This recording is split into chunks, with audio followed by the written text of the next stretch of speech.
ഇപ്പോഴും മാതാപിതാക്കളുടെ ഒരു ടെൻഷനാണ് കുട്ടികളുടെ പാൽപ്പല്ല് ഇളകുന്നത് പറയുന്നത്. ഇളകി തുടങ്ങുമ്പോൾ തന്നെ പറിച്ചില്ലെങ്കിൽ വയറ്റി പോകുമോ എന്നാണ് ഒരു ടെൻഷൻ. മുടമ്പല്ല് പൊട്ടുമോ എന്ന ടെൻഷൻ അടിക്കുന്നവരുമുണ്ട്. പല്ല് പറയുന്ന സമയത്തിനെ കുറിച്ച് ബോധവാനായാൽ മാറ്റാവുന്നതേ ഉള്ളൂ ഈ ടെൻഷൻ. കുട്ടികളിൽ ആദ്യം പറയുന്ന പല്ലുകൾ എന്ന് പറയുന്ന താഴത്തെ നടുക്കത്തെ 2 പല്ലുകളാണ്. അതിനൊപ്പം തന്നെ ആദ്യത്തെ പെർമനൻ്റ് അണപ്പല്ലുകളും 4 വശത്തും വരും. 3 തൊട്ട് 6 മാസത്തിന് ശേഷം താഴത്തെ 3ാമത്തെ 4ാമത്തെ ഉളിപ്പല്ലുകൾ, മുകളിലത്തെ നടുക്കത്തെ 1ാമത്തെ 2ാമത്തെ ഉളിപ്പല്ലുകളും വരും. 7-8 വയസ്സിനുള്ളിൽ താഴെയും മുകളിലും 4 വീത ഉളിപ്പല്ലുകൾ പറഞ്ഞ് പുതിയോ വരണം.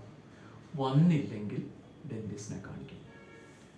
8 തൊട്ട് 12 വയസ്സ് വരെയുള്ള സമയത്ത് കുട്ടികളുടെ അണപ്പല്ലുകളും കോമ്പല്ലും പറയുന്നത്.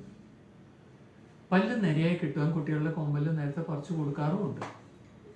കുട്ടികളുടെ അണപ്പല്ലുകൾ തന്നെ പറയുന്നവരെ കേടില്ലാതെ സൂക്ഷിക്കുന്ന പുതിയ പല്ലുകൾ നേരെ വരുന്നതിനും സഹായിക്കും. ഓർക്കുക, കുഞ്ഞുങ്ങളിലുള്ള 20 പല്ലുകളും പറഞ്ഞ് പുതിയവയായിട്ട് വരും.